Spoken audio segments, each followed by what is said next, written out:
So I think you always have listings that are difficult to sell.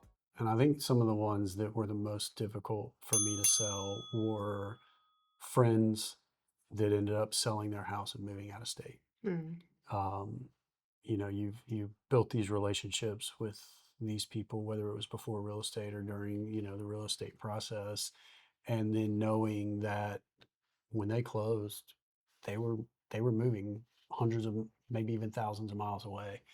Um, and I can think of a couple different examples. I had a lady that I met probably 8 or 9 years before, and we had really just become good friends. I mean, she would call me and, um, talk to me about different things. And, I helped her buy her home. I helped her sell her home. I helped her buy another home. Um, it helped her refinance actually a couple times. She needed to get some money out to help with different scenarios. She's called me about certain things with family members and Mhm. legal advice and different things like that. And when she called me up and said, "Hey, I need to sell my house and I need to move to a different state to take care of my mom." It's like, oh, I'd love to help you sell your house. Uh, but it's really hard when you realize that they're moving and they're Yeah, they're far moving out of away. state, and you built that relationship with them. Yeah, she even tutored one of our kids That's in right. math because she was a teacher at one point, right? That's Yeah. right. Yeah. Um, yeah, you don't really think about it. I mean, like you're just so used to people being in your day to day that you don't even realize, like, I mean, obviously you can still call them on the phone or whatever, but you just don't realize like how impactful they were, how much time you spend with people until they are not right there. That's right.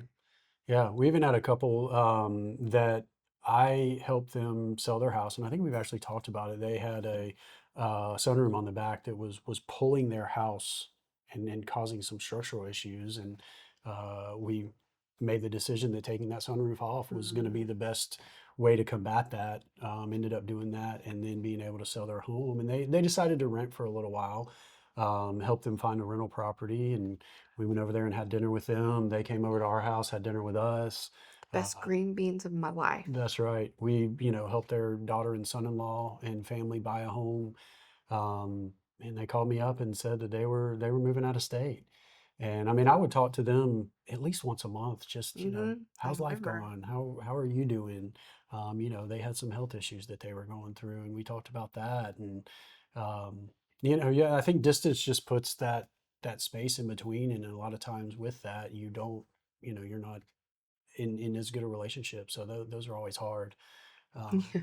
I remember your one client, he and his wife decided that they were gonna move out of state closer to family, but just for a simpler life.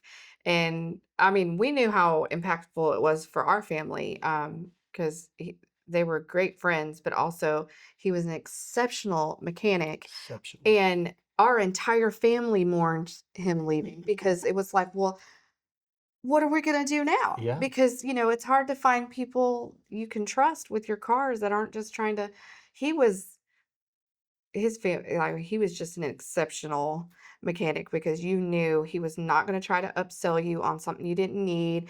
You could call him even for, like, advice so you could do it yourself. I mean, he was genuinely just top tier yeah. human. It Um, is kind of cool. I mean, they moved out of state, but he still calls me for real estate advice, even though I'm not able to, physically help him, in the state that he's in. And I still call him for, mechanic advice, yeah.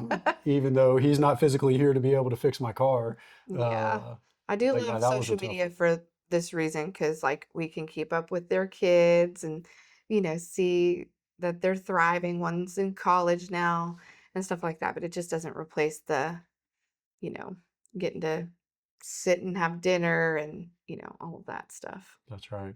Yeah, there was a neat one. So I had a family friend, grew up in the neighborhood with their son. He was actually my dentist growing up. Mine too. And they called me up and said, "Hey, we want to move." It's like, "Oh, great, where y'all going?" Well, they ended up moving up to Lake Hartwell. So I helped them sell their house in Duluth, and they moved up to Lake Hartwell, which was actually neat because we have a place up there. Yeah. And now, instead of being able to see them here in Duluth, we can see them up at Lake Hartwell. So Yeah. they came down, and that was actually a funny story. I hope he doesn't mind me telling the story. But when we sold their house, he bought a boat and went and bought the boat, did all the paperwork, got everything done, trailered the boat, got it, drove it up to his house at Lake Hartwell to literally drive it from the store to back it down the boat ramp and bring it over to his dock, backed it down the boat ramp, and they had forgotten to give him the key to the boat. Yes, I He had remember that. bought the boat here in Buford and drove it up to South Carolina on a Friday evening and got there and didn't have the key and did not get to use his boat that weekend until they were able to get him the key on Monday I remember laughing at that and also feeling so bad for him because he like bolted out of closing to go to go get buy his a boat. boat. That's right. Actually, that was, yeah. We helped them. They had a second home up in Blairsville, so that was actually they had built their house in Hartwell and were living there. And when they sold their house, their second home that they had in Blairsville, that was he used that money to go buy his boat. So he went and got that boat right after that closing and was not able to use his boat that week. I felt so bad for him. No, he was fuming.